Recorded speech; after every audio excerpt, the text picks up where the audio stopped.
The Happy Prince and Other Tales by Oscar Wilde. The Happy Prince.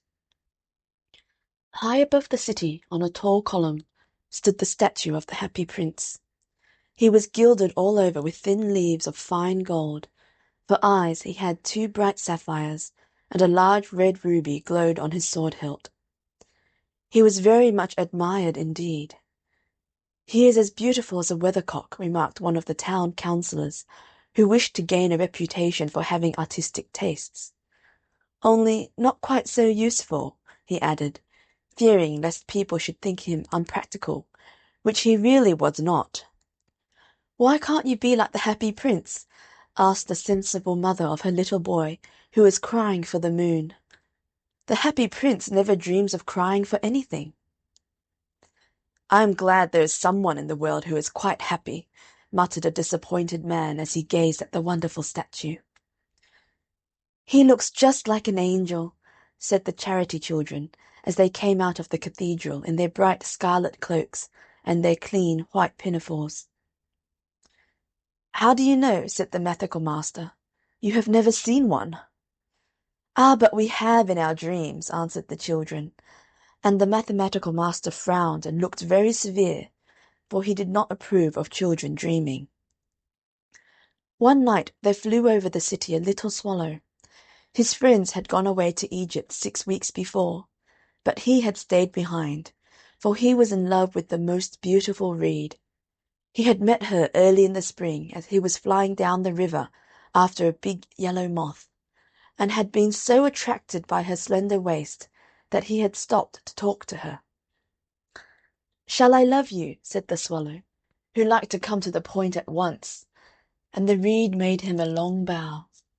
So he flew round and round her, touching the water with his wings and making silver ripples. This was his courtship, and it lasted all through the summer. "It is a ridiculous attachment," twittered the other swallows. "She has no money, and far too many relations." And indeed the river was quite full of reeds. Then, when the autumn came, they all flew away. After they had gone he felt lonely, and began to tire of his lady-love. "She has no conversation," he said, "and I am afraid that she is a coquette, for she is always flirting with the wind." And certainly whenever the wind blew, the reed made the most graceful curtsies. "I admit that she is domestic," he continued, "but I love travelling, and my wife, consequently, should love travelling also." "Will you come away with me?" he said finally to her. But the reed shook her head. She was so attached to her home. "You have been trifling with me," he cried. "I am off to the Pyramids. Good-bye." And he flew away. All day long he flew, and at night-time he arrived at the city. "Where shall I put up?" he said. "I hope the town has made preparations." Then he saw the statue on the tall column. "I will put up there," he cried. "It is a fine position, with plenty of fresh air." So he alighted just between the feet of the Happy Prince. "I have a golden bedroom," he said softly to himself as he looked around, and he prepared to go to sleep. But just as he was putting his head under his wing, a large drop of water fell on him. "What a curious thing!" he cried. "There is not a single cloud in the sky, and the stars are quite clear and bright, and yet it is raining. The climate in the north of Europe is really dreadful. The reed used to like the rain, but that was merely her selfishness." Then another drop fell. "What is the use of a statue if it cannot keep the rain off?" he said. "I must look for a good chimney-pot," and he determined to fly away.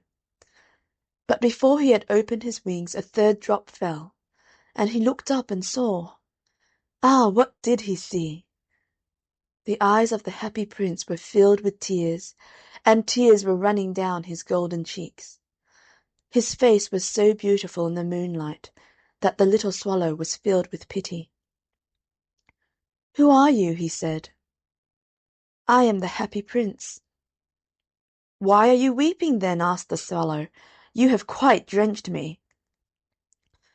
"When I was alive and had a human heart," answered the statue, "I did not know what tears were, for I lived in the palace of Sanssouci, where sorrow is not allowed to enter. In the daytime I played with my companions in the garden, and in the evening I led the dance in the great hall. Round the garden ran a very lofty wall, but I never cared to ask what lay beyond it. Everything about me was so beautiful. My courtiers called me the Happy Prince, and happy indeed I was, if pleasure be happiness. So I lived and so I died, and now that I am dead, they have set me up here so high that I can see all the ugliness and all the misery of my city, and though my heart is made of lead, yet I cannot choose but weep." "What! Is he not solid gold?" said the Swallow to himself. He was too polite to make any personal remarks out loud. "Far away," continued the statue in a low musical voice, "far away in a little street there is a poor house. One of the windows is open, and through it I can see a woman seated at a table. Her face is thin and worn, and she has coarse red hands, all pricked by the needle, for she is a seamstress. She is embroidering passion flowers on a satin gown for the loveliest of the Queen's maids of honour to wear at the next court ball. In a bed in the corner of the room her little boy is lying ill. He has a fever, and is asking for oranges. His mother has nothing to give him but river water, so he is crying. Swallow, swallow, little swallow, will you not bring her the ruby out of my sword hilt? My feet are fastened to this pedestal, and I cannot move." "I am waited for in Egypt," said the Swallow. "My friends are flying up and down the Nile, and talking to the large lotus flowers. Soon they will go to sleep in the tomb of the great king. The king is there himself in his painted coffin. He is wrapped in yellow linen and embalmed with spices. Round his neck is a chain of pale green jade, and his hands are like withered leaves." "Swallow, swallow, little swallow," said the Prince, "will you not stay with me for one night, and be my messenger? The boy is so thirsty, and the mother so sad." "I don't think I like boys," answered the Swallow. "Last summer when I was staying on the river there were two rude boys, the miller's sons, who were always throwing stones at me. They never hit me, of course, we swallows fly far too well for that. And besides I come of a family famous for its agility, but still it was a mark of disrespect." But the Happy Prince looked so sad that the little Swallow was sorry. "It is very cold here," he said, "but I will stay with you for one night, and be your messenger." "Thank you, little Swallow," said the Prince. So the Swallow picked out the great ruby from the Prince's sword, and flew away with it in his beak, over the roofs of the town. He passed by the cathedral tower, where the white marble angels were sculptured. He passed by the palace, and heard the sound of dancing.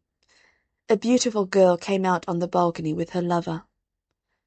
"How wonderful the stars are!" he said to her, "and how wonderful is the power of love!" "I hope my dress will be ready in time for the state ball," she answered. "I have ordered passion flowers to be embroidered on it, but the seamstresses are so lazy." He passed over the river, and saw the lanterns hanging to the masts of the ships. He passed over the Ghetto, and saw the old Jews bargaining with each other, and weighing out money in copper scales. At last he came to the poorhouse, and looked in. The boy was tossing feverishly on his bed, and the mother had fallen asleep, she was so tired. In he hopped, and laid the great ruby on the table beside the woman's thimble. Then he flew gently round the bed, fanning the boy's forehead with his wings. "How cool I feel," said the boy. "I must be getting better." And he sank into a delicious slumber. Then the Swallow flew back to the Happy Prince, and told him what he had done. "It is curious," he remarked, "but I feel quite warm now, although it is so cold." "That is because you have done a good action," said the Prince. And the little Swallow began to think, and then he fell asleep. Thinking always made him sleepy. When day broke he flew down to the river and had a bath. "What a remarkable phenomenon!" said the Professor of Ornithology, as he was passing over the bridge. "A swallow in winter!" And he wrote a long letter about it to the local newspaper. Every one quoted it. It was full of so many words that they could not understand. "Tonight I go to Egypt," said the swallow, and he was in high spirits at the prospect. He visited all the public monuments, and sat a long time on top of the church steeple. Wherever he went the sparrows chirped, and said to each other, "What a distinguished stranger!" And so he enjoyed himself very much. When the moon rose he flew back to the Happy Prince. "Have you any commissions for Egypt?" he cried. "I am just starting." "Swallow, swallow, little swallow," said the Prince, "will you not stay with me one night longer?" "I am waited for in Egypt," answered the swallow. "To–morrow my friends will fly up to the second cataract. The river horse couches there among the bulrushes, and on a great granite throne sits the god Memnon. All night long he watches the stars, and when the morning star shines he utters one cry of joy, and then he is silent. At noon the yellow lions come down to the water's edge to drink. They have eyes like green beryls, and their roar is louder than the roar of the cataract." "Swallow, swallow, little swallow," said the Prince. "Far away across the city I see a young man in a garret. He is leaning over a desk covered with papers, and in a tumbler by his side there is a bunch of withered violets. His hair is brown and crisp, and his lips are red as a pomegranate, and he has large and dreamy eyes. He is trying to finish a play for the director of the theatre, but he is too cold to write any more. There is no fire in the grate, and hunger has made him faint." "I will wait with you one night longer," said the swallow, who really had a good heart. "Shall I take him another ruby?" "Alas, I have no ruby now," said the Prince. "My eyes are all that I have left. They are made of rare sapphires, which were brought out of India 1,000 years ago. Pluck out one of them and take it to him. He will sell it to the jeweller, and buy food and firewood, and finish his play." "Dear Prince," said the swallow, "I cannot do that," and he began to weep. "Swallow, swallow, little swallow," said the Prince, "do as I command you." So the swallow plucked out the Prince's eye, and flew away to the student's garret. It was easy enough to get in, as there was a hole in the roof. Through this he darted, and came into the room. The young man had his head buried in his hands, so he did not hear the flutter of the bird's wings, and when he looked up he found the beautiful sapphire lying on the withered violets. "I am beginning to be appreciated," he cried. "This is from some great admirer. Now I can finish my play." And he looked quite happy. The next day the swallow flew down to the harbour. He sat on the mast of a large vessel, and watched the sailors hauling big chests out of the hold with ropes. "Heave ahoy!" they shouted, as each chest came up. "I am going to Egypt," cried the swallow, but nobody minded, and when the moon rose he flew back to the Happy Prince. "I am come to bid you good–bye," he cried. "Swallow, swallow, little swallow," said the Prince, "will you not stay with me one night longer?" "It is winter," answered the swallow, "and the chill snow will soon be here. In Egypt the sun is warm on the green palm–trees, and the crocodiles lie in the mud and look lazily about them. My companions are building a nest in the temple of Baalbec, and the pink and white doves are watching them, and cooing to each other. Dear Prince, I must leave you, but I will never forget you, and next spring I will bring you back 2 beautiful jewels in place of those you have given away. The ruby shall be redder than a red rose, and the sapphire shall be as blue as the great sea." "In the square below," said the Happy Prince, "there stands a little match–girl. She has let her matches fall in the gutter, and they are all spoiled. Her father will beat her if she does not bring home some money, and she is crying. She has no shoes or stockings, and her little head is bare. Pluck out my other eye and give it to her, and her father will not beat her." "I will stay with you one night longer," said the swallow, "but I cannot pluck out your eye. You would be quite blind then." "Swallow, swallow, little swallow," said the Prince, "do as I command you." So he plucked out the Prince's other eye, and darted down with it. He swooped past the match girl, and slipped the jewel into the palm of her hand. "What a lovely bit of glass!" cried the little girl, and she ran home laughing. Then the swallow came back to the Prince. "You are blind now," he said, "so I will stay with you always." "No, little swallow," said the poor Prince, "you must go away to Egypt." "I will stay with you always," said the swallow, and he slept at the Prince's feet. All the next day he sat on the Prince's shoulder, and told him stories of what he had seen in strange lands. He told him of the red ibises, who stand in long rows on the banks of the Nile, and catch goldfish in their beaks; of the Sphinx, who is as old as the world itself, and lives in the desert, and knows everything; of the merchants, who walk slowly by the side of their camels, and carry amber beads in their hands; of the King of the Mountains of the Moon, who is as black as ebony, and worships a large crystal; of the great green snake that sleeps in a palm tree, and has 20 priests to feed it with honey cakes; and of the pygmies, who sail over a big lake on large flat leaves, and are always at war with the butterflies. "Dear little swallow," said the Prince, "you tell me of marvellous things, but more marvellous than anything is the suffering of men and of women. There is no mystery so great as misery. Fly over my city, little swallow, and tell me what you see there." So the swallow flew over the great city, and saw the rich making merry in their beautiful houses, while the beggars were sitting at the gates. He flew into dark lanes and saw the white faces of starving children looking out listlessly at the black streets. Under the archway of a bridge 2 little boys were lying in one another's arms to try and keep themselves warm. "How hungry we are!" they said. "You must not lie here," shouted the watchman, and they wandered out into the rain. Then he flew back and told the Prince what he had seen. "I am covered with fine gold," said the Prince.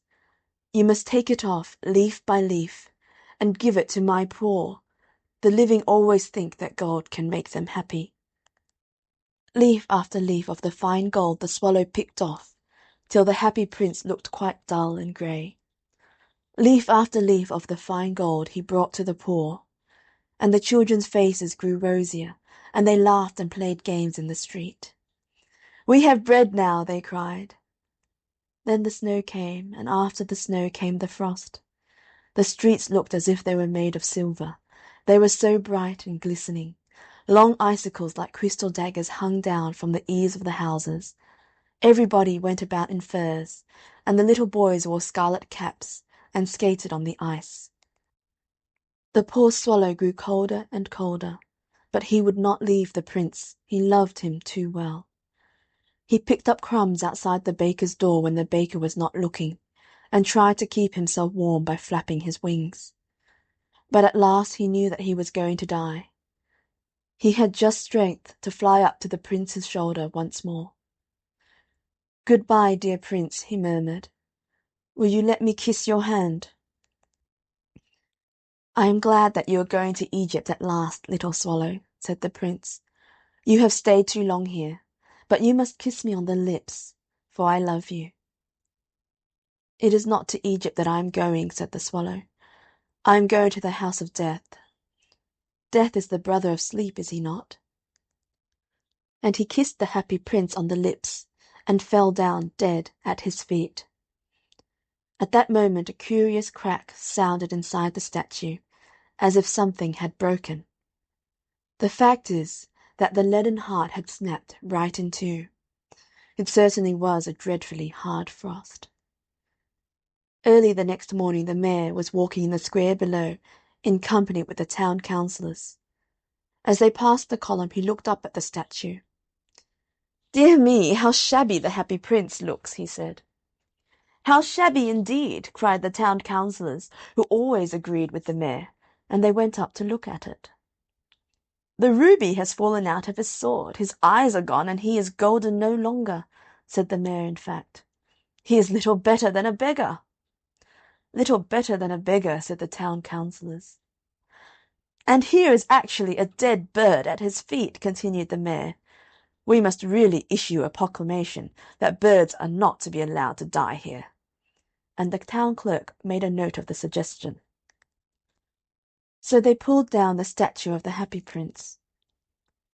"As he is no longer beautiful, he is no longer useful," said the art professor at the university. Then they melted the statue in a furnace, and the mayor held a meeting of the corporation to decide what was to be done with the metal. "We must have another statue, of course," he said, "and it shall be a statue of myself." "Of myself," said each of the town councillors, and they quarrelled. When I last heard of them they were quarrelling still. "What a strange thing," said the overseer of the workmen at the foundry. "This broken lead heart will not melt in the furnace. We must throw it away."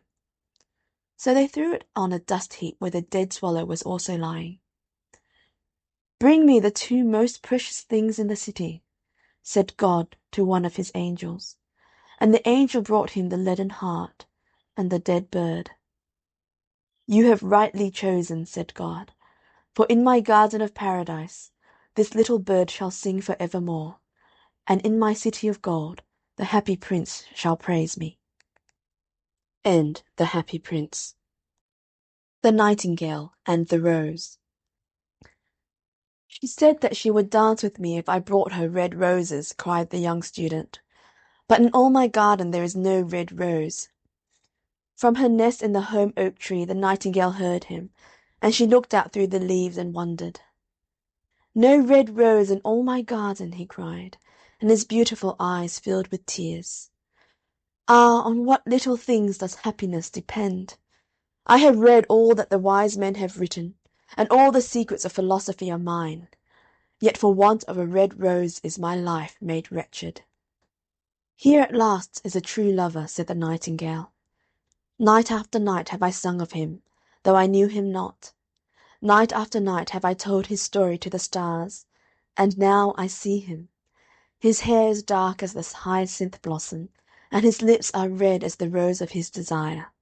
But passion has made his face like pale ivory, and sorrow has set her seal upon his brow."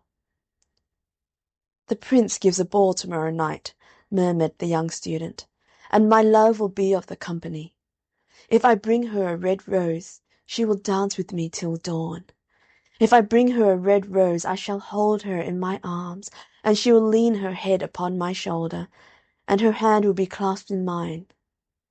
But there is no red rose in my garden, so I shall sit lonely, and she will pass me by. She will have no heed of me, and my heart will break." "Here indeed is the true lover," said the nightingale. "What I sing of he suffers.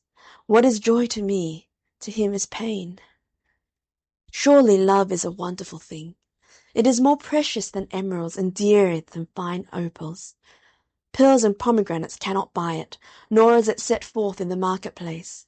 It may not be purchased of the merchants, nor can it be weighed out in the balance for gold." "The musicians will sit in their gallery," said the young student, "and play upon their stringed instruments, and my love will dance to the sound of the harp and the violin.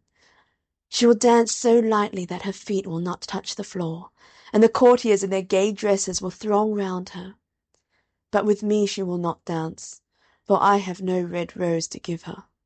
And he flung himself down on the grass, and buried his face in his hands, and wept.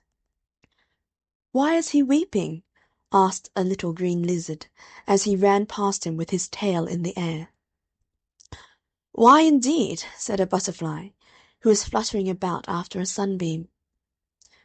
"Why, indeed?" whispered a daisy to his neighbour, in a soft, low voice. "He is weeping for a red rose," said the nightingale. "For a red rose!" they cried.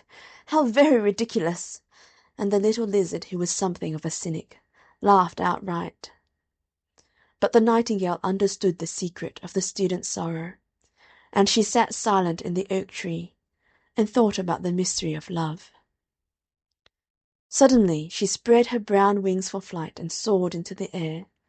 She passed through the grove like a shadow, and like a shadow she sailed across the garden. In the centre of the grass plot was standing a beautiful rose tree, and when she saw it she flew over to it and lit upon a spray.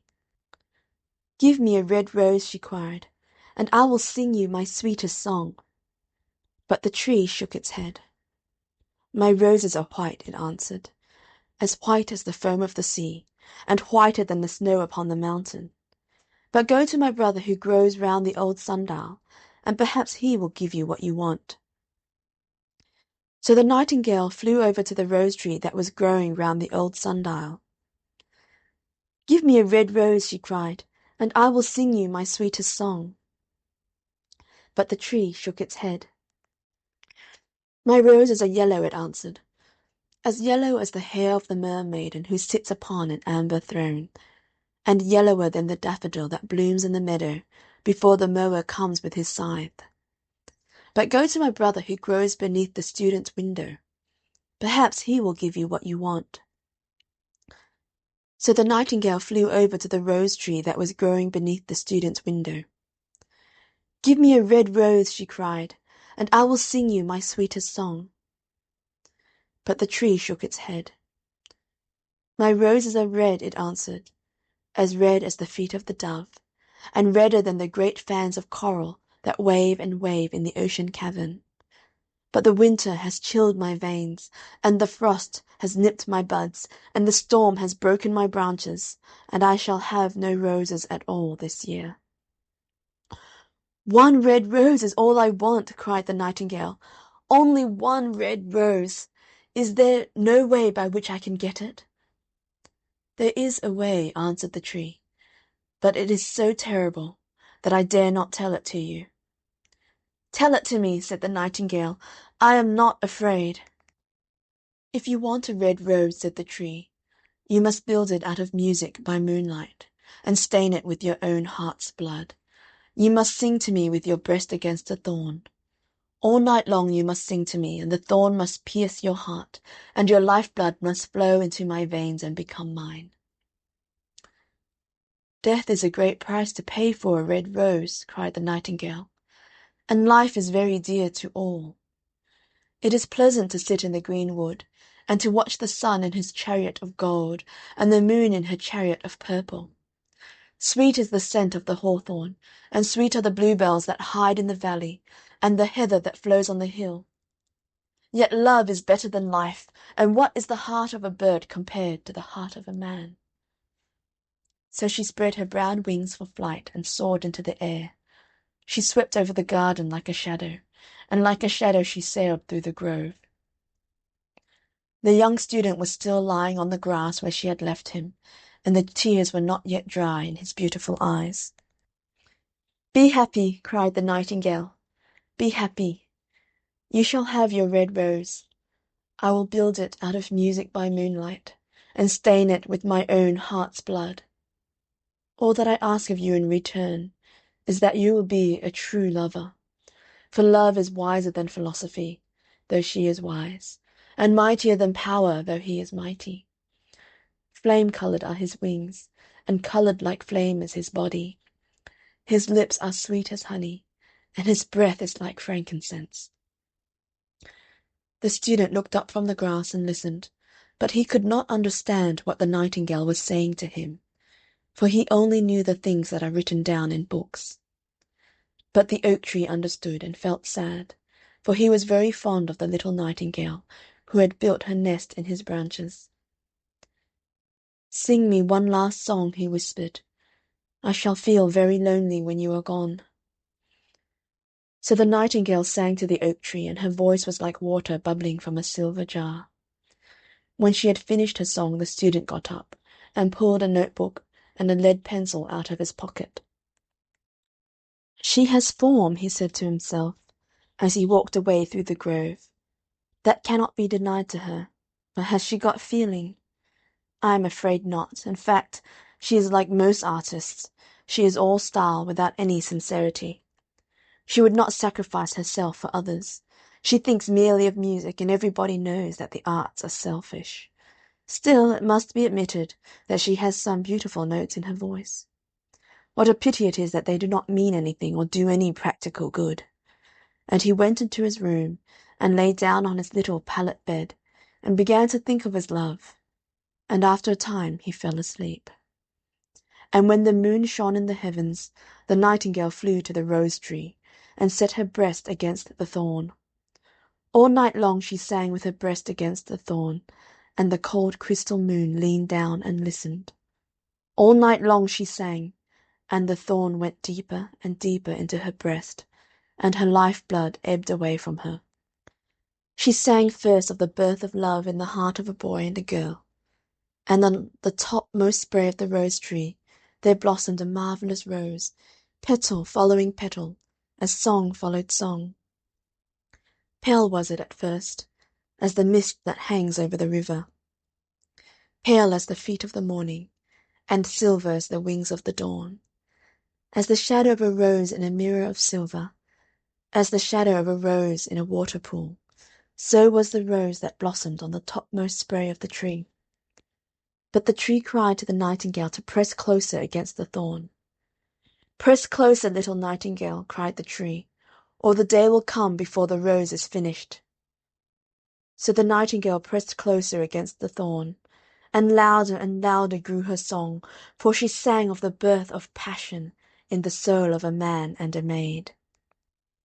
And a delicate flush of pink came into the leaves of the rose, like the flush in the face of the bridegroom when he kisses the lips of the bride. But the thorn had not yet reached her heart, so the rose's heart remained white, for only a nightingale's heart's blood can crimson the heart of a rose. And the tree cried to the nightingale to press closer against the thorn. "Press closer, little nightingale," cried the tree, "or the day will come before the rose is finished." So the nightingale pressed closer against the thorn, and the thorn touched her heart, and a fierce pang of pain shot through her.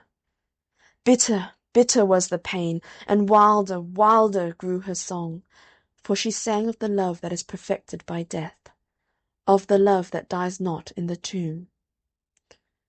And the marvellous rose became crimson, like the rose of the eastern sky.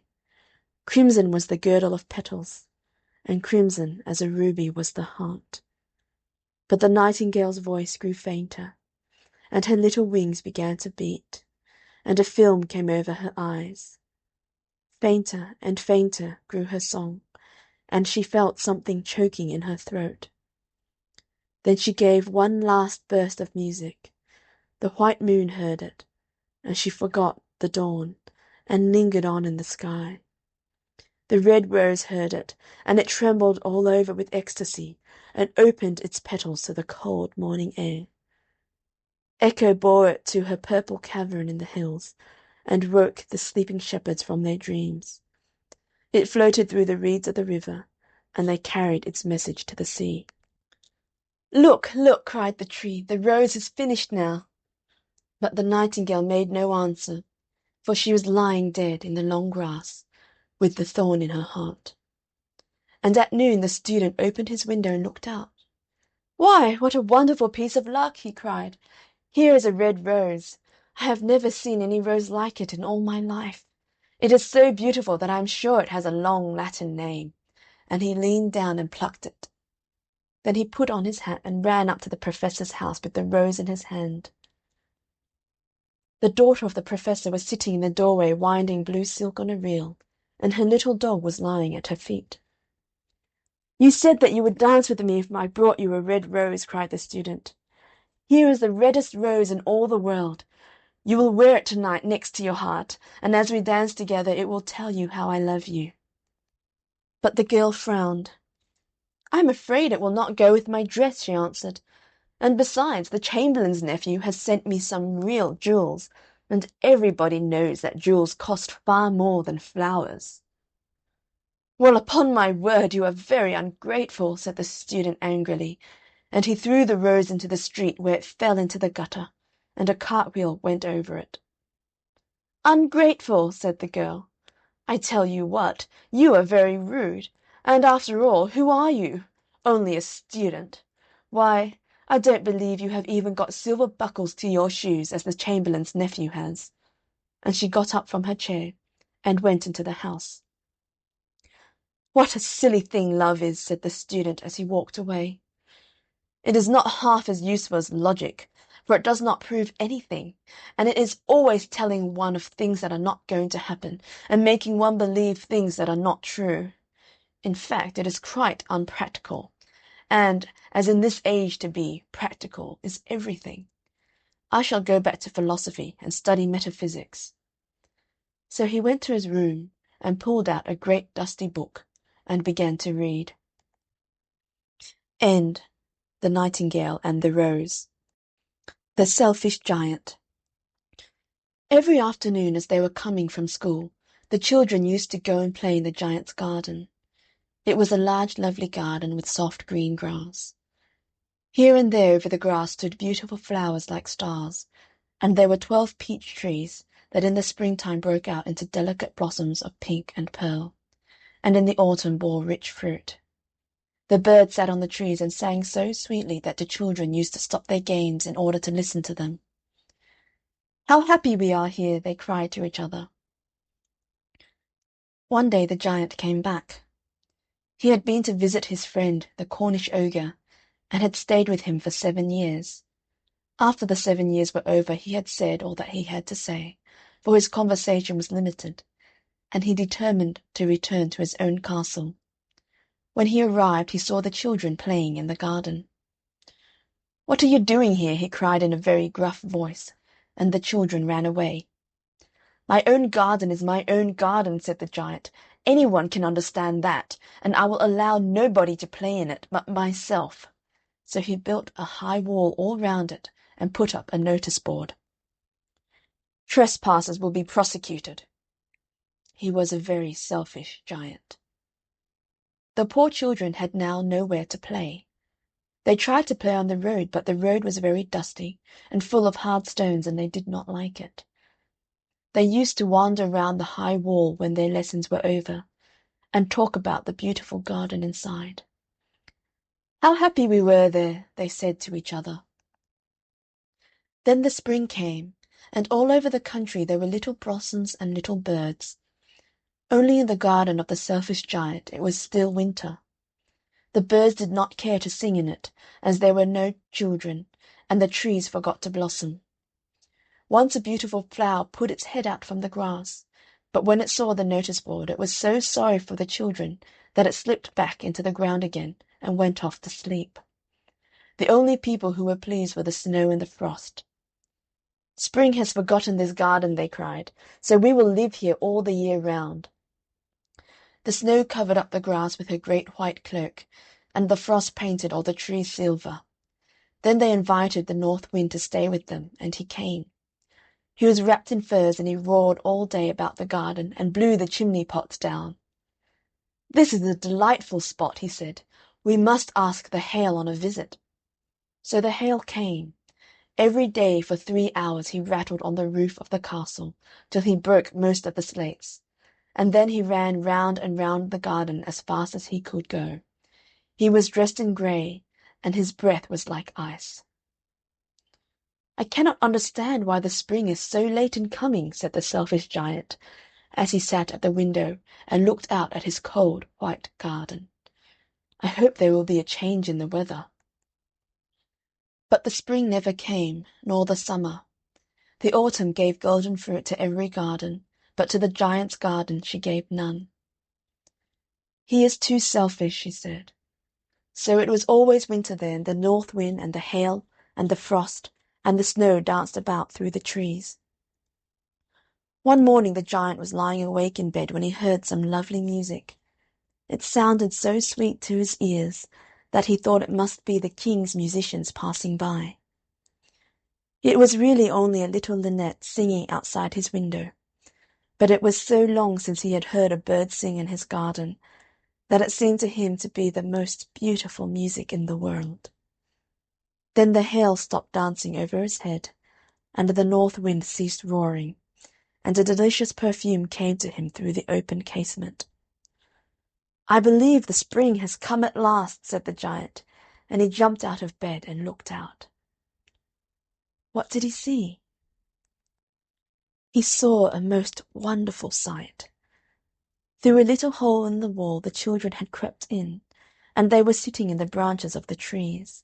In every tree that he could see there was a little child, and the trees were so glad to have the children back again that they had covered themselves with blossoms, and were waving their arms gently above the children's heads.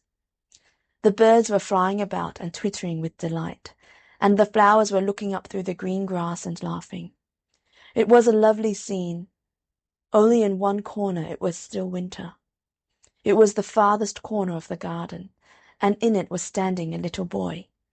He was so small that he could not reach up to the branches of the trees, and he was wandering all round it, crying bitterly.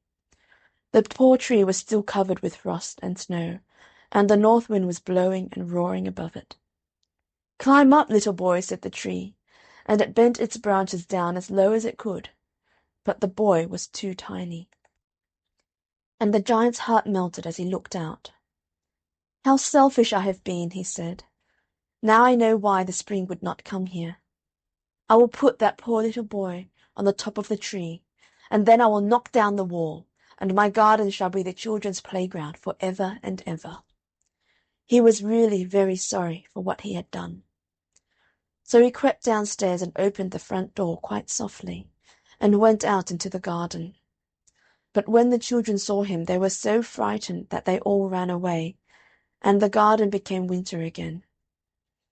Only the little boy did not run, for his eyes were so full of tears that he did not see the giant coming. And the giant stole up behind him, and took him gently in his hand, and put him into the tree. And the tree broke at once into blossom, and the birds came and sang on it, and the little boy stretched out his 2 arms, and flung them around the giant's neck, and kissed him. And the other children, when they saw that the giant was not wicked any longer, came running back, and with them came the spring. "It is your garden now, little children," said the giant, and he took a great axe and knocked down the wall. And when the people were going to market at 12 o'clock, they found the giant playing with the children in the most beautiful garden they had ever seen. All day long they played, and in the evening they came to the giant to bid him good-bye. "But where is your little companion?" he said, "the boy I put into the tree?" The giant loved him the best because he had kissed him. "We don't know," answered the children. "He has gone away." "You must tell him to be sure and come here to-morrow," said the giant. But the children said that they did not know where he lived, and had never seen him before, and the giant felt very sad. Every afternoon when school was over, the children came and played with the giant, but the little boy whom the giant loved was never seen again. The giant was very kind to all the children, yet he longed for his first little friend, and often spoke of him. "How I would like to see him," he used to say. Years went over, and the giant grew very old and feeble. He could not play about any more, so he sat in a huge armchair, and watched the children at their games, and admired his garden. "I have many beautiful flowers," he said, "but the children are the most beautiful flowers of all." One winter morning he looked out of his window as he was dressing. He did not hate the winter now, for he knew that it was merely the spring asleep, and that the flowers were resting.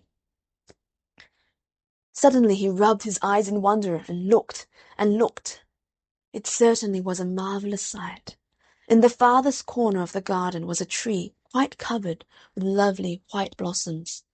Its branches were all golden, and silver fruit hung down from them, and underneath it stood the little boy he had loved.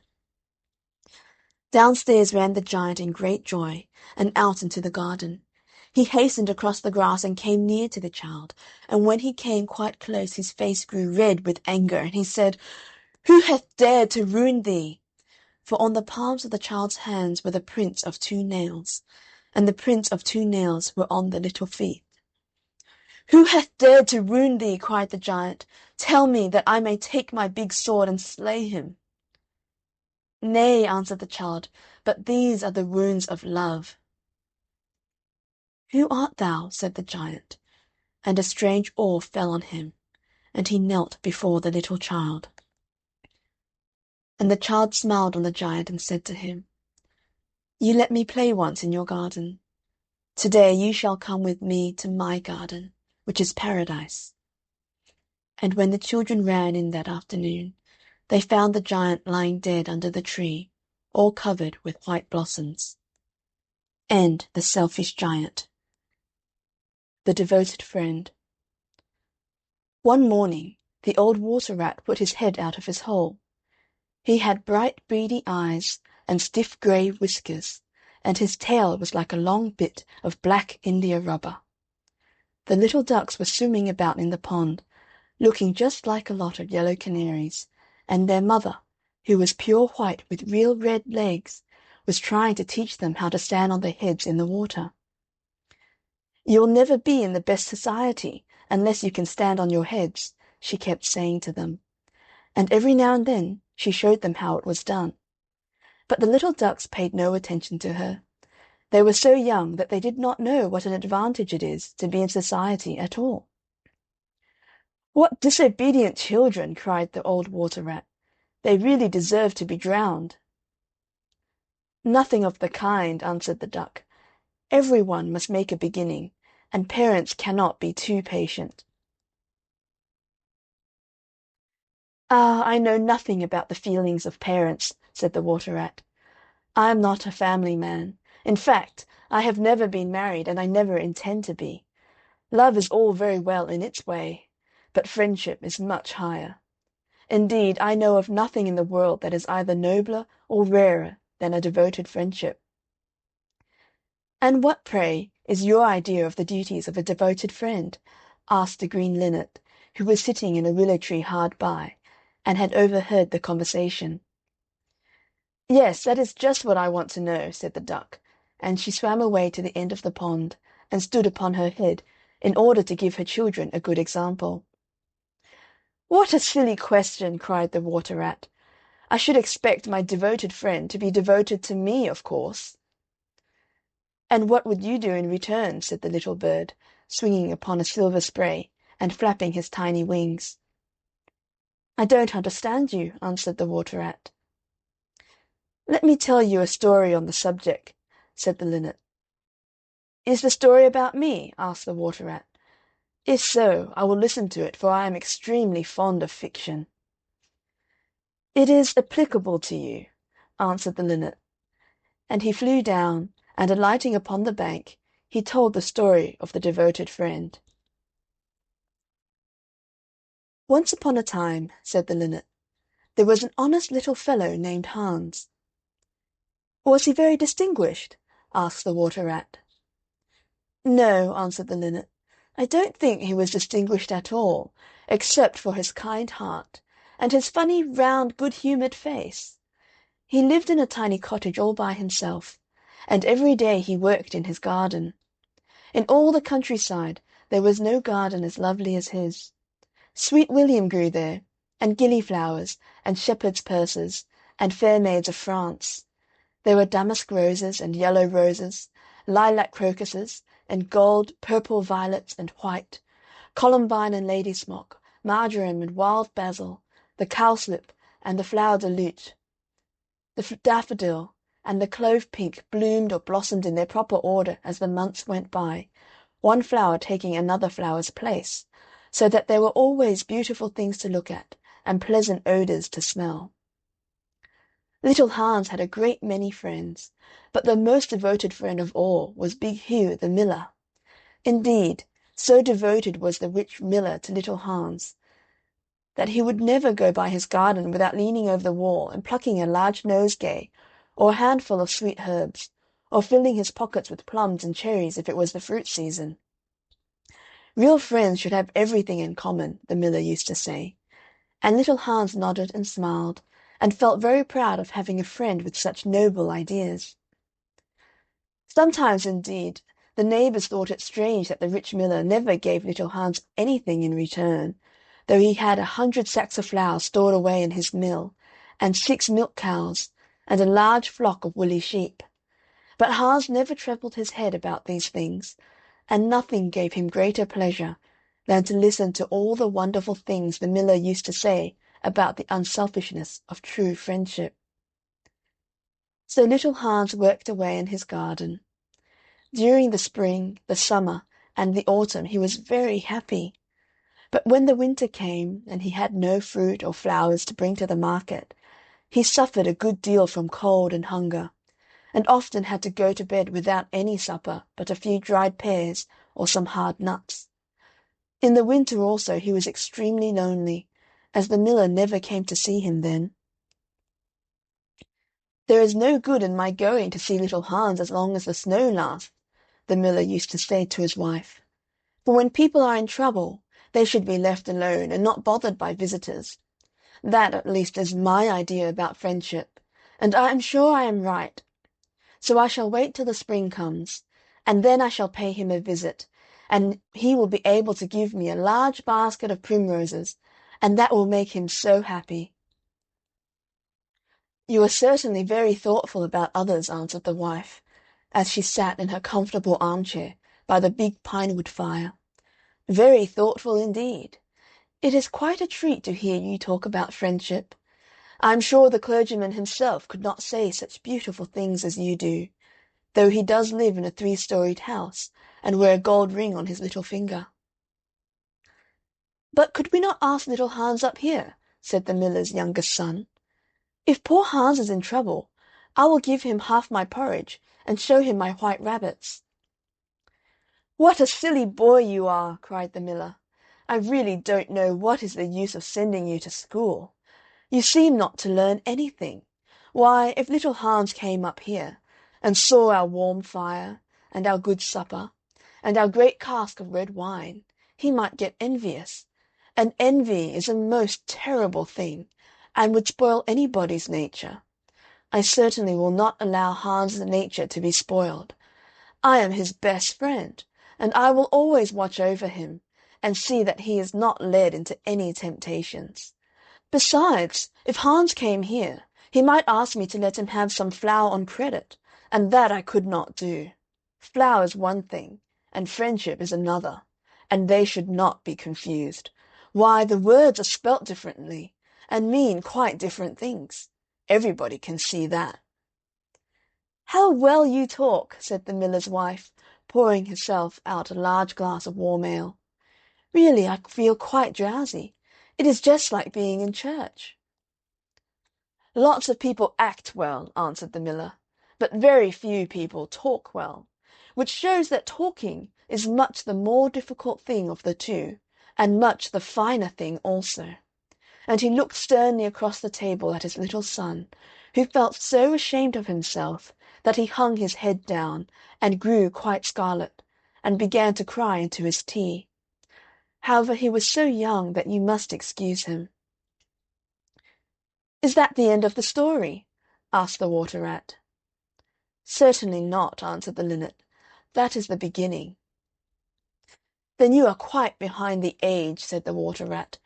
"Every good story-teller nowadays starts with the end, and then goes on to the beginning, and concludes with the middle. That is the new method. I heard all about it the other day from a critic who was walking round the pond with a young man. He spoke of the matter at great length, and I am sure he must have been right, for he had blue spectacles and a bald head, and whenever the young man made any remark he always answered, 'Pooh!' But pray go on with your story. I like the miller immensely. I have all kinds of beautiful sentiments myself, so there is a great sympathy between us." "Well," said the linnet, hopping now on one leg and now on the other, "as soon as the winter was over, and the primroses began to open their pale yellow stars, the miller said to his wife that he would go down and see little Hans. "Why, what a good heart you have!" cried his wife. "You are always thinking of others. And mind you take the big basket with you for the flowers." So the miller tied the sails of the windmill together with strong iron chain, and went down the hill with the basket on his arm. "Good morning, little Hans," said the miller. "Good morning," said Hans, leaning on his spade and smiling from ear to ear. "And how have you been all winter?" said the miller. "Well, really," cried Hans, "it is very good of you to ask, very good indeed. I am afraid I had rather a hard time of it, but now the spring has come, and I am quite happy, and all my flowers are doing well." "We often talked of you during the winter, Hans," said the miller, "and wondered how you were getting on." "That was kind of you," said Hans. "I was half afraid you had forgotten me." "Hans, I am surprised at you," said the miller. "Friendship never forgets. That is the wonderful thing about it. But I am afraid you don't understand the poetry of life. How lovely your primroses are looking, by the by." "They are certainly very lovely," said Hans, "and it is a most lucky thing for me that I have so many. I am going to bring them into the market, and sell them to the burgomaster's daughter, and buy my wheelbarrow back with the money." "Buy back your wheelbarrow! You don't mean to say you have sold it? What a very stupid thing to do!" "Well, the fact is," said Hans, "that I was obliged to. You see, the winter was a very bad time for me, and I really had no money at all to buy bread with. So I first sold the silver buttons off my Sunday coat, and then I sold my silver chain, and then I sold my big pipe, and at last I sold my wheelbarrow. But I'm going to buy them all back again now." "Hans," said the miller, "I will give you my wheelbarrow. It is not in very good repair. Indeed, one side is gone, and there is something wrong with the wheel spokes. But in spite of that, I will give it to you. I know it is very generous of me, and a great many people would think me extremely foolish for parting with it. But I am not like the rest of the world. I think that generosity is the essence of friendship. And besides, I have got a new wheelbarrow for myself. Yes, you may set your mind at ease. I will give you my wheelbarrow." "Well, really, that is generous of you," said little Hans, and his funny round face glowed all over with pleasure. "I can easily put it in repair, as I have a plank of wood in the house." "A plank of wood!" said the miller. "Why, that is just what I want for the roof of my barn. There is a very large hole in it, and the corn will all get damp if I don't stop it up." "How lucky you mentioned it. It is quite remarkable how one good action always breeds another. I have given you my wheelbarrow, and now you are going to give me your plank. Of course, the wheelbarrow is worth far more than the plank, but true friendship never notices things like that. Pray get it at once, and I will set to work at my barn this very day." "Certainly," cried little Hans, and he ran into the shed and dragged the plank out. "It is not a very big plank," said the miller, looking at it, "and I am afraid that after I have mended my barn roof, there won't be any left for you to mend the wheelbarrow with. But of course that is not my fault. And now, as I have given you my wheelbarrow, I am sure you would like to give me some flowers in return. Here is a basket, and mind you fill it quite full." "Quite full," said little Hans, rather sorrowfully, for it was really a very big basket, and he knew that if he filled it he would have no flowers left for the market, and he was very anxious to get his silver buttons back. "Well, really," answered the miller, "as I have given you my wheelbarrow, I don't think that it is much to ask you for a few flowers. I may be wrong, but I should have thought that friendship, true friendship, was quite free from selfishness of any kind." "My dear friend, my best friend," cried little Hans, "you are welcome to all the flowers in my garden. I would much sooner have your good opinion than my silver buttons any day." And he ran and plucked all his pretty primroses, and filled the miller's basket. "Good bye, little Hans," said the miller, as he went up the hill with the plank on his shoulder and the big basket in his hand. "Good bye," said little Hans, as he began to dig away quite merrily, he was so pleased about the wheelbarrow. The next day he was nailing up some honeysuckle against the porch, when he heard the miller's voice calling to him from the road. So he jumped off the ladder and ran down the garden and looked over the wall. There was the miller with a large sack of flour on his back. "Dear little Hans," said the miller, "would you mind carrying this sack of flour for me to market?" "Oh, I'm so sorry," said Hans, "but I am really very busy to day. I have got all my creepers to nail up, and all my flowers to water, and all my grass to roll." "Well, really," said the miller, "I think that, considering that I'm going to give you my wheelbarrow, it is rather unfriendly of you to refuse." "Oh, don't say that!" cried little Hans. "I wouldn't be unfriendly for the whole world." And he ran in for his cap, and trudged off with the big sack on his shoulders. It was a very hot day, and the road was terribly dusty, and before Hans had reached the 6th milestone, he was so tired that he had to sit down and rest. However, he went on bravely, and at last he reached the market. After he had waited there some time, he sold the sack of flour for a very good price, and then he returned home at once, for he was afraid that if he stopped too late he might meet some robbers on the way. "It has certainly been a hard day," said little Hans to himself as he was going to bed, "but I am glad I did not refuse the miller, for he is my best friend, and besides, he is going to give me his wheelbarrow." Early the next morning the miller came down to get the money for his sack of flour, but little Hans was so tired that he was still in bed. "Upon my word," said the miller, "you are very lazy. Really, considering that I am going to give you my wheelbarrow, I think you might work harder. Idleness is a great sin, and I certainly don't like any of my friends to be idle or sluggish. You must not mind my speaking quite plainly to you. Of course I should not dream of doing so if I were not your friend. But what is the good of friendship if one cannot say exactly what one means? Anybody can say charming things and try to please and to flatter, but a true friend always says unpleasant things, and does not mind giving pain. Indeed, if he is a really true friend, he prefers it, for he knows that then he is doing good."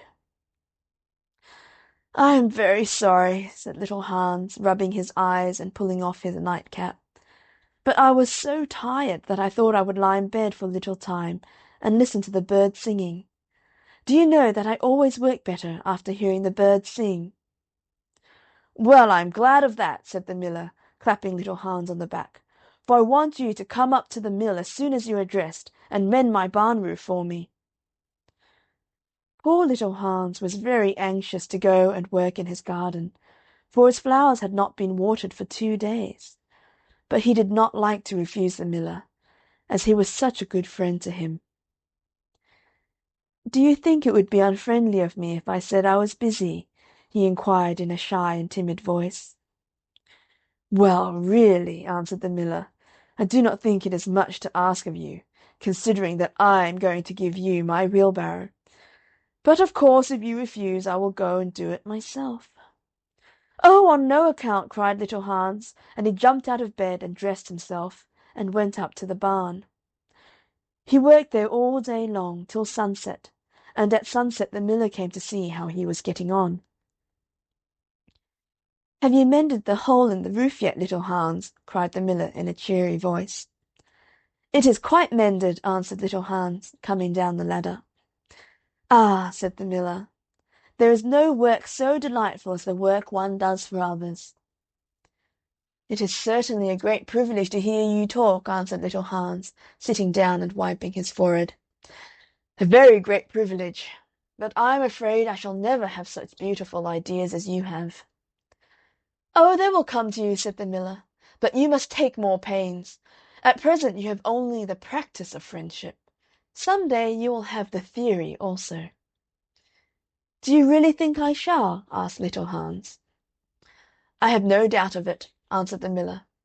"But now that you have mended the roof, you had better go home and rest, for I want you to drive my sheep to the mountain to-morrow."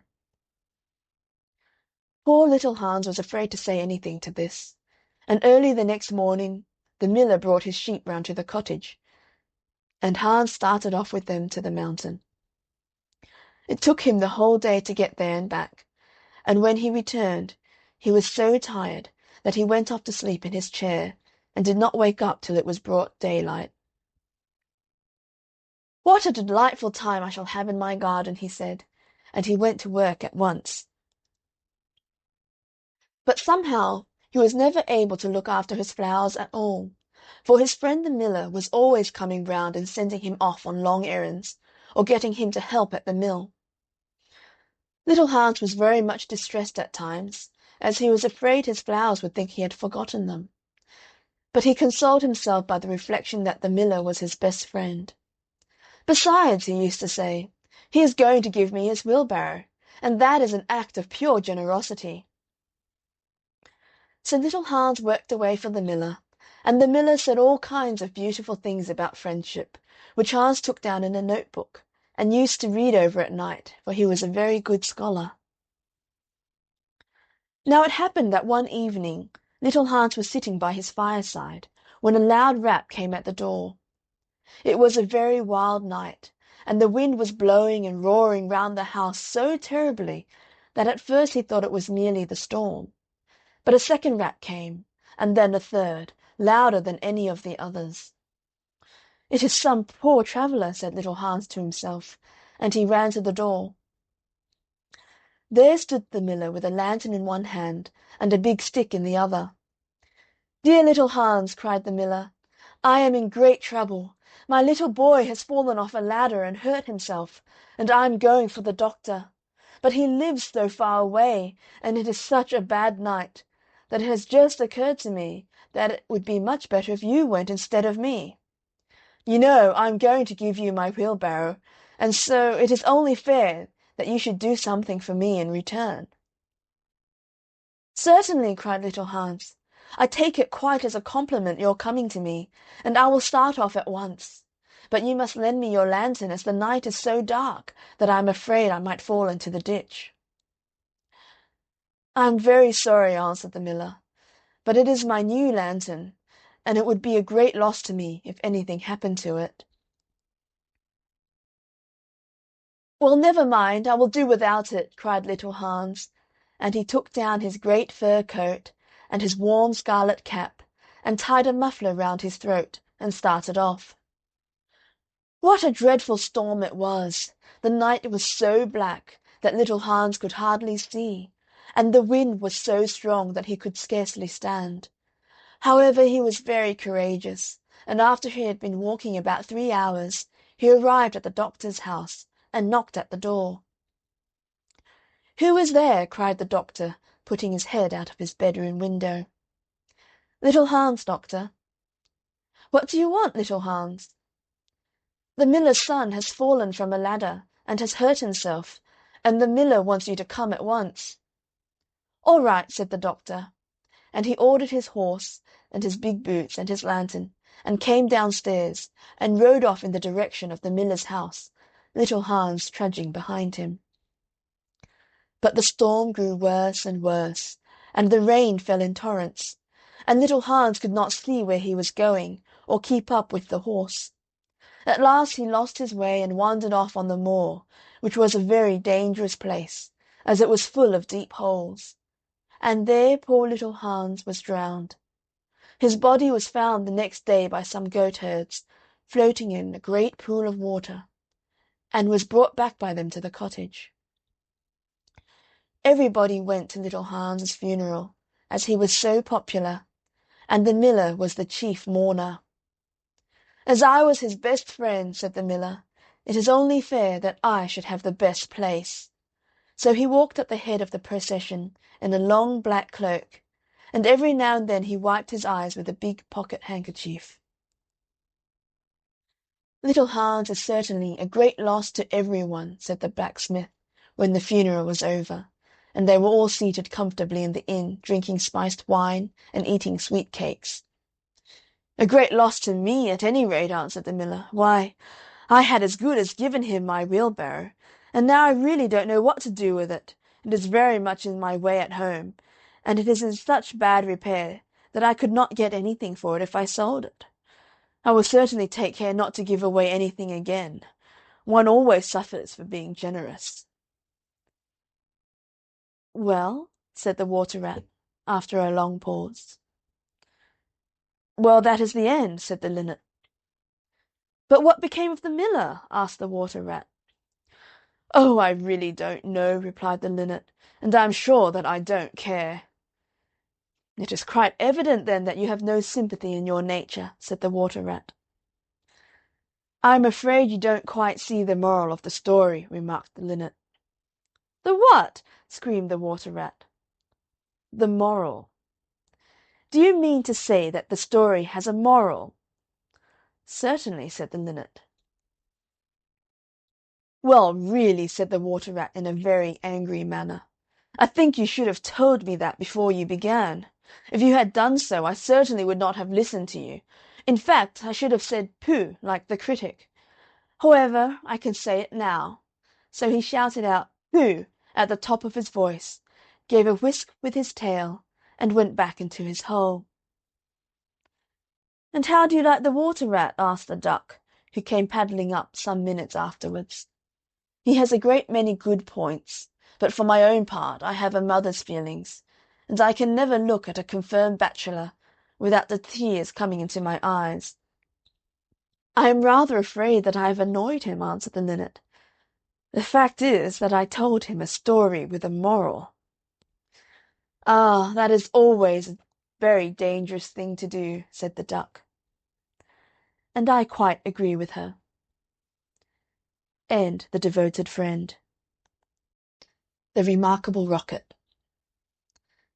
The king's son was going to be married, so there were general rejoicings. He had waited a whole year for his bride, and at last she had arrived. She was a Russian princess, and had driven all the way from Finland in a sledge drawn by 6 reindeer. The sledge was shaped like a great golden swan, and between the swan's wings lay the little princess herself. Her long ermine cloak reached right down to her feet. On her head was a tiny cap of silver tissue, and she was as pale as the snow palace in which she had always lived. So pale was she that as she drove through the streets all the people wondered. "She is like a white rose," they cried, and they threw down flowers on her from the balconies. At the gate of the castle the Prince was waiting to receive her. He had dreamy violet eyes, and his hair was like fine gold. When he saw her he sank upon one knee and kissed her hand. "Your picture was beautiful," he murmured, "but you are more beautiful than your picture." And the little Princess blushed. "She was like a white rose before," said a young page to his neighbour, "but she is like a red rose now." And the whole court was delighted. For the next 3 days everybody went about saying, "White rose, red rose, red rose, white rose," and the king gave orders that the page's salary was to be doubled. As he received no salary at all, this was not of much use to him, but it was considered a great honour, and was duly published in the Court Gazette. When the 3 days were over the marriage was celebrated. It was a magnificent ceremony, and the bride and bridegroom walked hand in hand, under a canopy of purple velvet embroidered with little pearls. Then there was a state banquet which lasted for 5 hours. The Prince and Princess sat at the top of the great hall and drank out of a cup of clear crystal.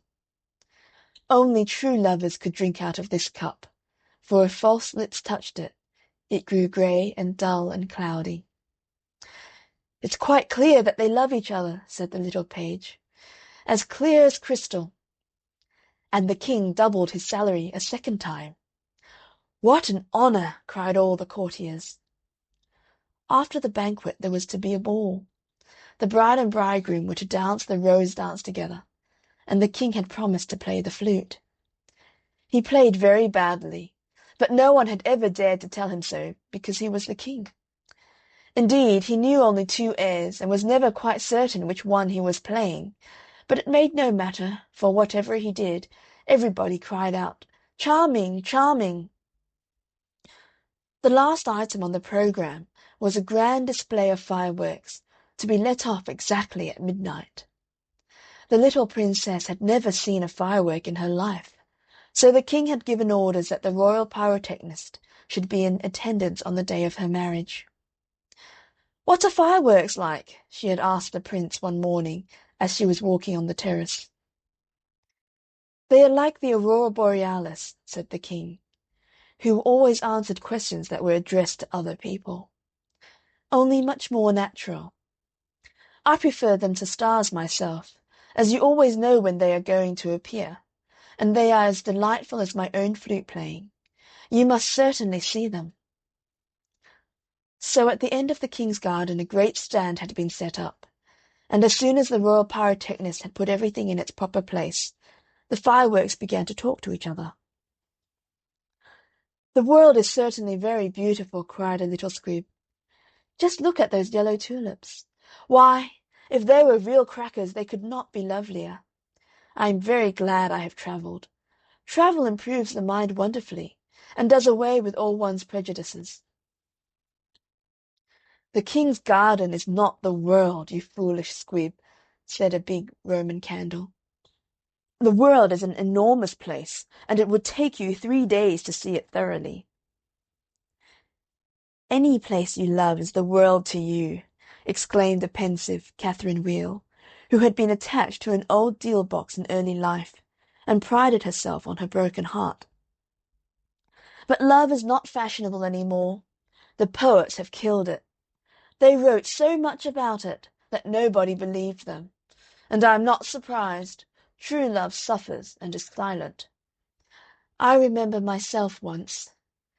But it is no matter now. Romance is a thing of the past." "Nonsense," said the Roman candle. "Romance never dies. It is like the moon and lives for ever.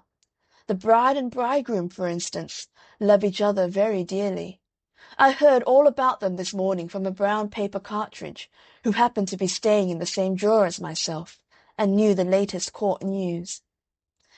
But the Catherine Wheel shook her head.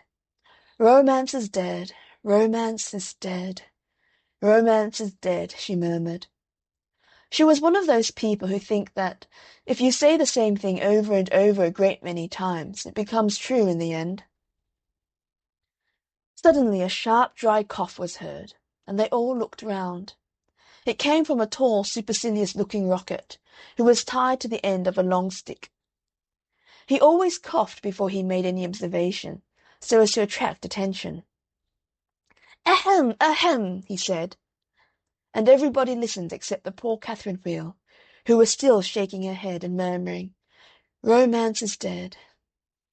"Order, order!" cried out a cracker. He was something of a politician, and had always taken a prominent part in the local elections, so he knew the proper parliamentary expressions to use. "Quite dead," whispered the Catherine Wheel, and she went off to sleep. As soon as there was perfect silence, the rocket coughed a third time and began. He spoke with a very slow, distinct voice, as if he was dictating his memoirs, and always looked over the shoulder of the person to whom he was talking. In fact, he had a most distinguished manner. "How fortunate it is for the king's son," he remarked, "that he is to be married on the very day on which I am to be let off. Really, if it had been arranged beforehand, it could not have turned out better for him. But princes are always lucky." "Dear me," said the little squib, "I thought it was quite the other way, and that we were to be let off in the prince's honour." "It may be so with you," he answered. "Indeed, I have no doubt that it is. But with me it is different. I am a very remarkable rocket, and come of remarkable parents. My mother was the most celebrated Catherine Wheel of her day, and was renowned for her graceful dancing. When she made her great public appearance she spun round 19 times before she went out, and each time that she did so, she threw into the air 7 pink stars. She was 3 feet and a half in diameter, and made of the very best gunpowder. My father was a rocket like myself, and of French extraction. He flew so high that the people were afraid that he would never come down again. He did, though, for he was of a kindly disposition, and he made a most brilliant descent in a shower of golden rain. The newspapers wrote about his performance in very flattering terms, Indeed, the Court Gazette called him a triumph of pyrotechnic art. Pyrotechnic. Pyrotechnic, you mean, said a Bengal light. I know it is pyrotechnic, for I saw it written on my own canister. Well, I said pyrotechnic, answered the Rocket in a severe tone of voice, and the Bengal light felt so crushed that he began at once to bully the little squibs in order to show that he was still a person of some importance. I was saying, continued the Rocket, I was saying... what was I saying?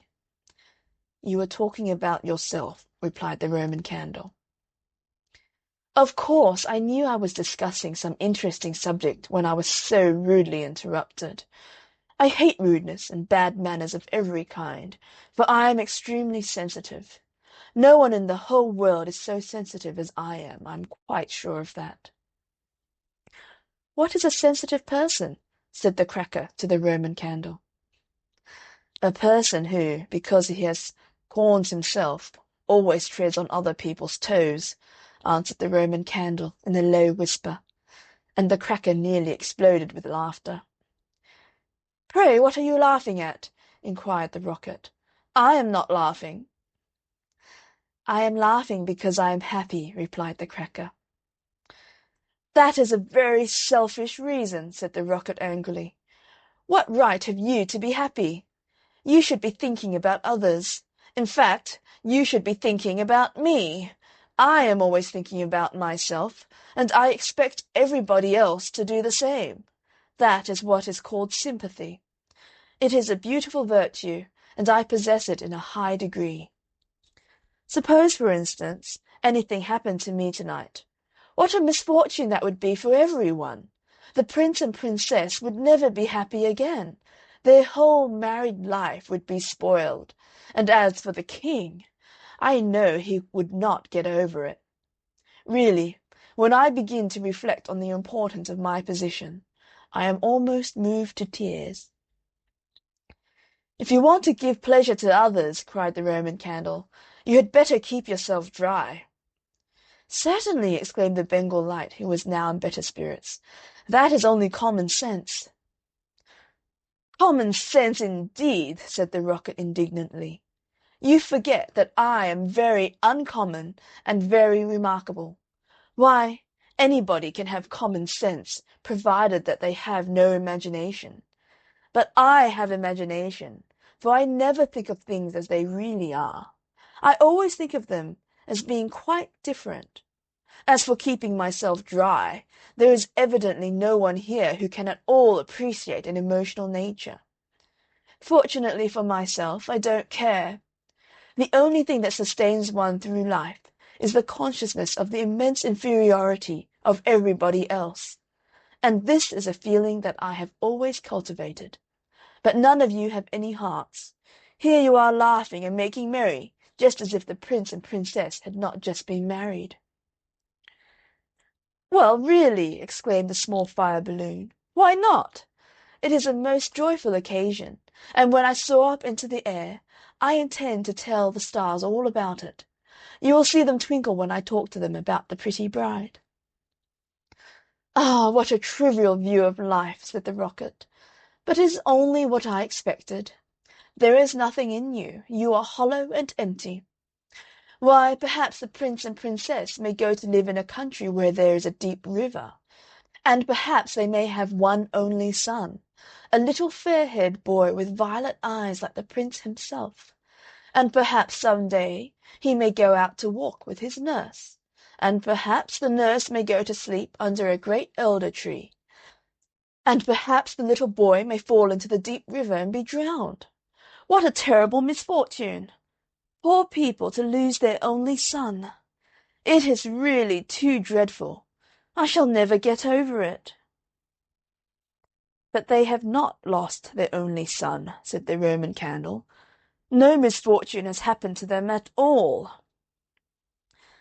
I never said that they had, replied the Rocket. I said that they might.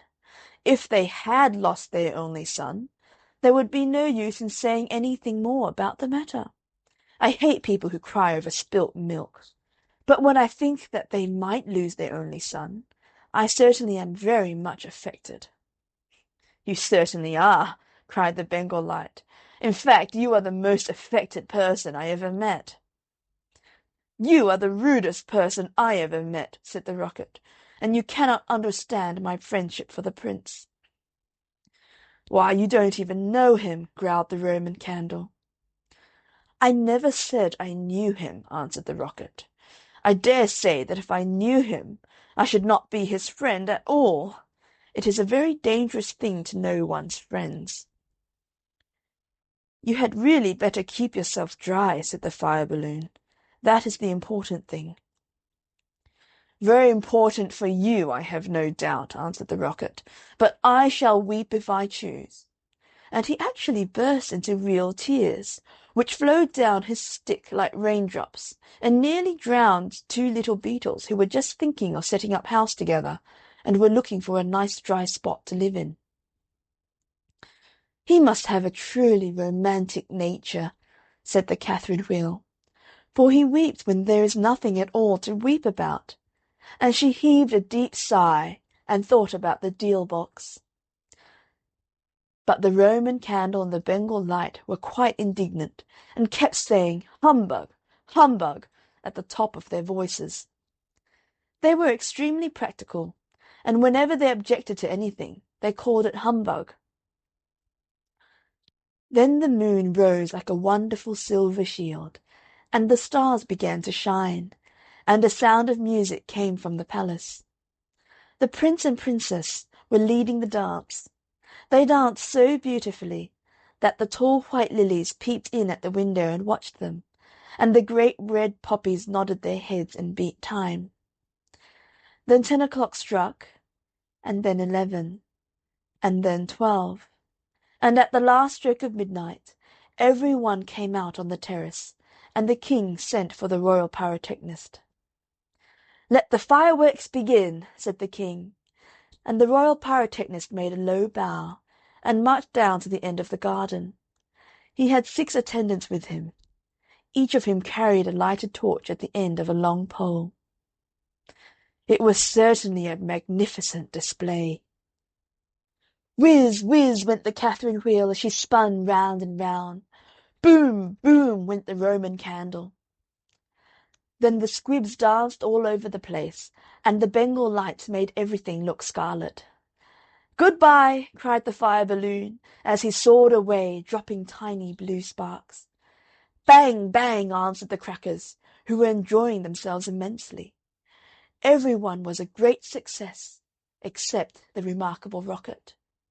He was so damp with crying that he could not go off at all. The best thing in him was the gunpowder, and that was so wet with tears that it was of no use.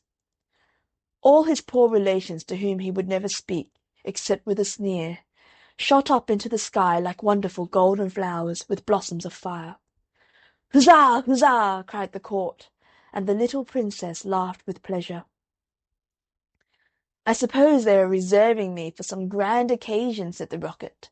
"No doubt that is what it means." And he looked more supercilious than ever. The next day the workmen came to put everything tidy. "This is evidently a deputation," said the Rocket. "I will receive them with becoming dignity." So he put his nose in the air, and began to frown severely as if he were thinking about some very important subject. But they took no notice of him at all till they were just going away. Then one of them caught sight of him. "Hullo!" he cried. "What a bad Rocket!" And he threw him over the wall into the ditch. "Bad Rocket! Bad Rocket!" he said as he whirled through the air. "Impossible! Grand Rocket!" That is what the man said. Bad and grand sound very much the same. Indeed, they often are the same. And he fell into the mud.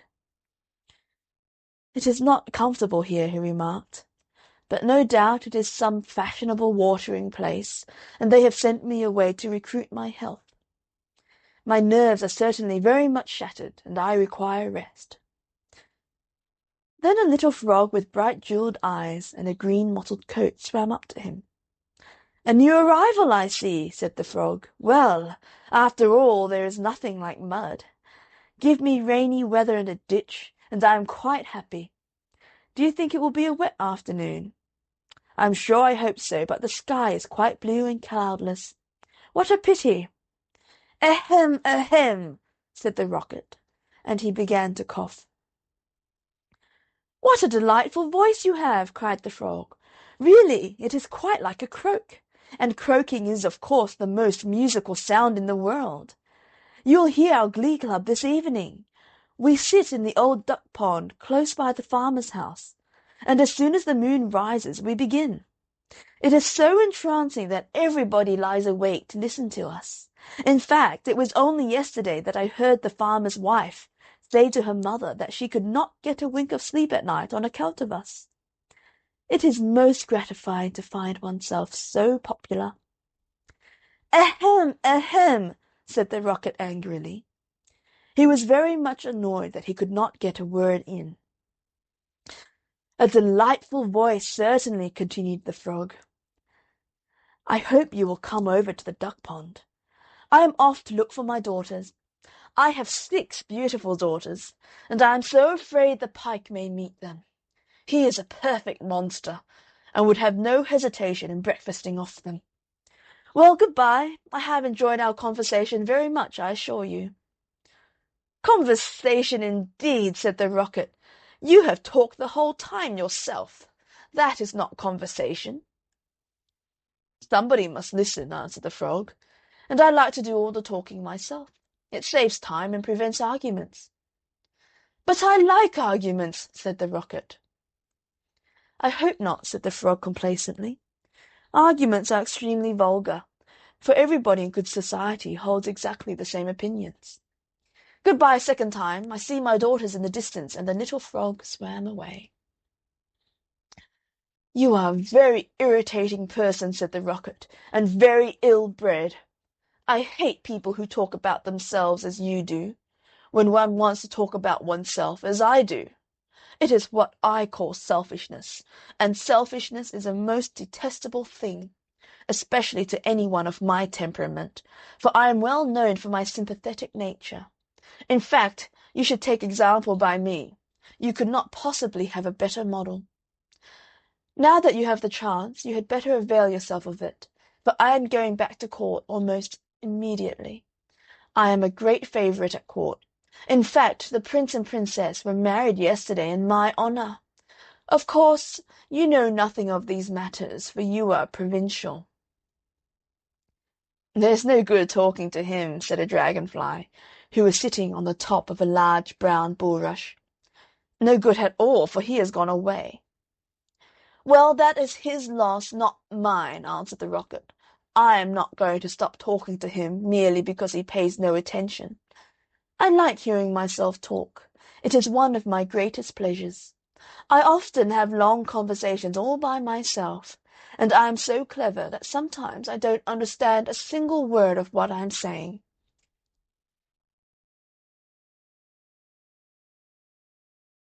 "Then you should certainly lecture on philosophy," said the dragonfly, and he spread a pair of lovely gauze wings and soared away into the sky. "How very silly of him not to stay here," said the Rocket. "I am sure that he has not often got such a chance of improving his mind. However, I don't care a bit. Genius like mine is sure to be appreciated some day." And he sank down a little deeper into the mud. After some time a large white duck swam up to him. She had yellow legs and webbed feet, and was considered a great beauty on account of her waddle. "Quack, quack, quack!" she said. "What a curious shape you are! May I ask, were you born like that, or is it the result of an accident?" "It is quite evident that you have always lived in the country," answered the Rocket. "Otherwise you would know who I am. However, I excuse your ignorance. It would be unfair to expect other people to be as remarkable as oneself. You will no doubt be surprised to hear that I can fly up into the sky and come down in a shower of golden rain." "I don't think much of that," said the Duck, "as I cannot see what use it is to any one." Now, if you could plough the fields like the ox, or draw a cart like the horse, or look after the sheep like the collie dog, that would be something." "My good creature," cried the Rocket, in a very haughty tone of voice, "I see that you belong to the lower orders. A person of my position is never useful. We have certain accomplishments, and that is more than sufficient. I have no sympathy myself with industry of any kind, least of all with such industries as you seem to recommend. Indeed, I have always been of opinion that hard work is simply the refuge of people who have nothing whatever to do." "Well, well," said the Duck, who was of a very peaceable disposition, and never quarrelled with any one, "everybody has different tastes. I hope, at any rate, that you are going to take up your residence here." "Oh dear, no!" cried the Rocket. "I am merely a visitor, a distinguished visitor. The fact is that I find this place rather tedious. There is neither society here nor solitude. In fact, it is essentially suburban. I shall probably go back to court, for I know that I am destined to make a sensation in the world." "I had thoughts of entering public life once myself," remarked the Duck. "There are so many things that need reforming. Indeed, I took the chair at a meeting some time ago, and we passed resolutions condemning everything we did not like. However, they did not seem to have much effect. Now I go in for domesticity, and look after my family." "I am made for public life," said the Rocket, "and so are all my relations, even the humblest of them. Whenever we appear we excite great attention. I have not actually appeared myself, but when I do so it will be a magnificent sight. As for domesticity, it ages one rapidly and distracts one's mind from higher things." "Ah, the higher things of life! How fine they are!" said the Duck. "And that reminds me how hungry I feel." And she swam away down the stream, saying, "Quack, quack, quack." Come back!" screamed the Rocket. "I have a great deal to say to you." But the Duck paid no attention to him. "I'm glad that she has gone," he said to himself. "She has a decidedly middle-class mind." And he sank a little deeper still into the mud, and began to think about the loneliness of genius, when suddenly two little boys in white smocks came running down the bank with a kettle and some faggots. "This must be the deputation," said the Rocket, and he tried to look very dignified. "Hullo!" cried one of the boys. "Look at this old stick. I wonder how it came here," and he picked the Rocket out of the ditch. "Old stick!" said the Rocket. "Impossible! Gold stick, that is what he said. Gold stick is very complimentary. In fact, he mistakes me for one of the court dignitaries." "Let us put it into the fire," said the other boy. "It will help to boil the kettle." So they piled the faggots together, and put the Rocket on top, and lit the fire. "This is magnificent!" cried the Rocket. "They are going to let me off in broad daylight, so that every one can see me." "We will go to sleep now," they said, "and when we wake up the kettle will be boiled."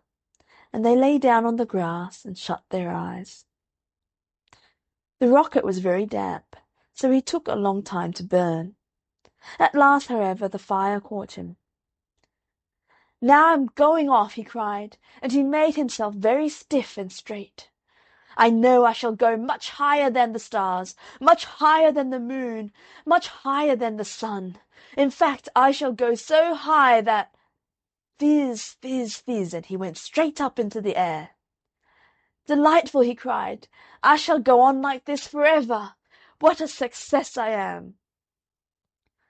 But nobody saw him. Then he began to feel a curious tingling sensation all over him. "Now I am going to explode!" he cried. "I shall set the whole world on fire, and make such a noise that nobody will talk about anything else for a whole year." And he certainly did explode. Bang, bang, bang went the gunpowder. There was no doubt about it. But nobody heard him, not even the two little boys, for they were sound asleep. Then all that was left of him was the stick, and this fell down on the back of a goose, who was taking a walk by the side of the ditch. "Good heavens!" cried the goose, "it is going to rain sticks!" and she rushed into the water.